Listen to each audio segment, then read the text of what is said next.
আগামীকাল ইতালি সফরে যাচ্ছেন প্রধান উপদেষ্টা ডক্টর মোহাম্মদ ইউনূস।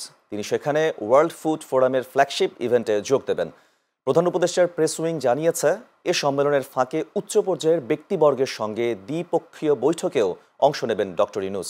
এসব বৈঠকে খাদ্য নিরাপত্তা, দারিদ্র্য নিরসন এবং টেকসই উন্নয়ন সহ নানা বৈশ্বিক ইস্যু নিয়ে আলোচনা হওয়ার কথা রয়েছে। এদিকে ইতালিতে দিন দিন বাড়ছে অনিয়মিত প্রবাসী বাংলাদেশির সংখ্যা। দেশটিতে বসবাস করা প্রবাসীরা বলেছেন, কাজের সুযোগ থাকলেও অদক্ষ আর অবৈধ বাংলাদেশিরা সেটিতে কাজে লাগাতে পারছে না। এমনকি চলতি বছরে দেশটির সাথে সমঝোতা স্মারক সই হলেও দৃশ্যমান হয়নি এর কিছুই। প্রবাসীদের প্রত্যাশা, প্রধান উপদেষ্টার ইতালি সফরের বহুল প্রত্যাশিত সংকটের সমাধান হবে। পাশাপাশি ইতালি সরকারের বেশ কিছু সিদ্ধান্তে ভিসা জটিলতা তৈরি হয়েছে বাংলাদেশিদের। প্রধান উপদেষ্টার এই সফরে এর সমাধান চান প্রবাসীরা।